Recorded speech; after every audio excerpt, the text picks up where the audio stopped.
tentu ada suatu pikiran, tapi dalam praktek politiknya tentu tidak mudah untuk mempersatukan semuanya. Idenya bagus, tapi pelaksanaan secara realnya tentu membutuhkan suatu upaya yang keras. Tapi kita melihat kenyataan saya sekarang bahwa terbentuk arah pandang apakah itu tetap 4 atau 3 calon itu akan terjadi. Tentu ada dua hal yang selalu kita bicarakan. Bagaimana Partai Golkar itu nanti dalam pemilu tetap mempunyai suara yang cukup atau naik. Kan ini bukan hanya bicara presiden ya, bicara juga tentang legislatif pemilu ini. Yang kedua tentu efeknya kepada kepemimpinan nasional. Tentu juga Golkar sebagai partai yang mempunyai pengalaman dalam kepemimpinan nasional juga mempunyai andil yang cukup besar. Nanti itu yang arahnya. Itu nanti pembicaraan antar partai. Saya tidak lagi dalam posisi mempunyai posisi penentuan di partai-partai. Saya dekat dengan Pak Erlangga sejak dulu. Waktu di Golkar sejak 20 tahun lalu. Anies tentu dekatkan saya dengan Prabowo. Prabowo dekatkan saya. Saya dekat semua dengan calon-calon itu. Tapi apapun sejarah saya, sejarah Golkar. Kembali ke situ.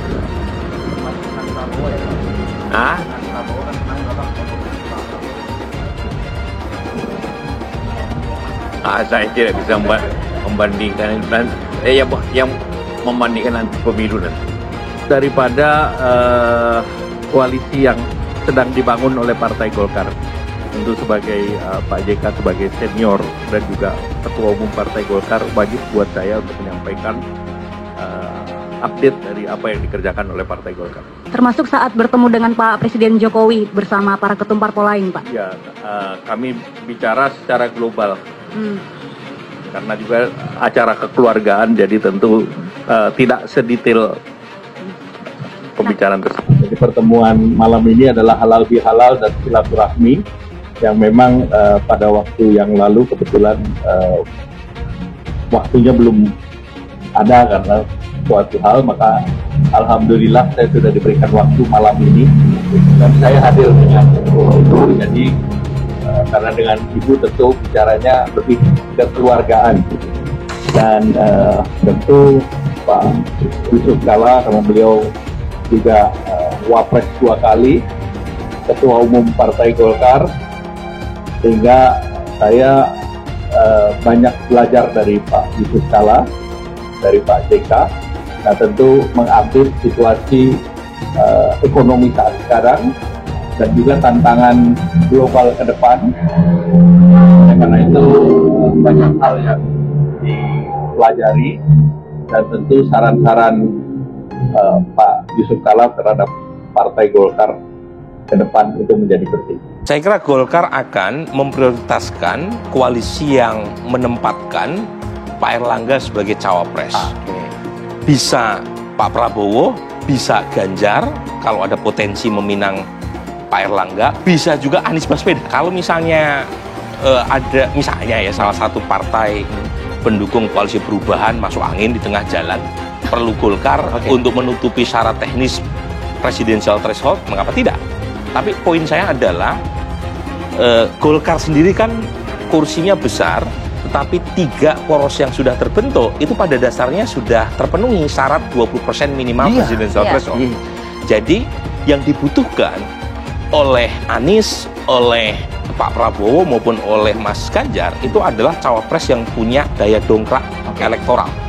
Nah, tetapi kalau misalnya 3 poros ini tiba-tiba ada yang masuk angin di tengah jalan dan kekurangan syarat teknis untuk memenuhi 20% presidensial threshold, Golkar menjadi menentukan. Nah, jadi meskipun misalnya elektabilitas Pak Erlangga kurang kompetitif, tapi kalau ada salah satu partai di tengah jalan tiba-tiba tarik dukungan, maka Golkar masuk dengan membawa term of condition-nya namanya Pak Erlangga sebagai cawapres. Bertemu JK 1 jam, Erlangga minta saran buat Partai Golkar. Dikutip dari IDN Times Jakarta, Wakil Presiden Wapres ke-10 dan ke-12 RI Yusuf Kala menerima kedatangan Ketua Umum Partai Golkar Airlangga Hartarto di kediamannya Jalan Brawijaya nomor 6 Jakarta Selatan Kamis 4 Mei 2023 malam. Keduanya bertemu lebih dari 1 jam. Erlangga tiba di rumah JK sekitar pukul 20.42 waktu Indonesia Barat dan selesai sekitar pukul 22 waktu Indonesia Barat. JK mengatakan kedatangan Erlangga adalah dalam rangka silaturahmi antara Ketua Umum Golkar dan mantan Ketua Umum Golkar. Jadi kita mempunyai frekuensi yang sama, tapi tetap dalam rangka silaturahmi dan melihat Indonesia ke depan. Dalam kesempatannya, Erlangga mengatakan pertemuan malam ini dengan JK adalah halal bihalal dan silaturahmi, sambil membahas sejumlah hal baik seputar perekonomian maupun Golkar. Tentu Pak Yusuf Kala, beliau juga Wapres 2 kali, mantan Ketua Umum Partai Golkar, sehingga saya banyak belajar dari Pak Yusuf Kala. Nah, tentu mengupdate situasi ekonomi saat sekarang dan juga tantangan global ke depan, tuturnya. Menteri Koordinator Menko Perekonomian itu juga mengatakan bahwa saran JK untuk Partai Golkar ke depannya adalah hal yang penting. Tentu saran-saran Pak Yusuf Kala terhadap Partai Golkar ke depan itu menjadi penting, tambah Erlangga. Keduanya bertemu lebih dari 1 jam. Erlangga tiba di rumah JK sekitar pukul 20.42 waktu Indonesia Barat dan selesai sekitar pukul 22 waktu Indonesia Barat. JK mengatakan kedatangan Erlangga adalah dalam rangka silaturahmi antara Ketua Umum Golkar dan mantan Ketua Umum Golkar. Jadi kita mempunyai frekuensi yang sama, tapi tetap dalam rangka silaturahmi dan melihat Indonesia ke depan. Tentu Pak Yusuf Kala, beliau juga Wapres 2 kali, mantan Ketua Umum Partai Golkar, sehingga saya banyak belajar dari Pak Yusuf Kala.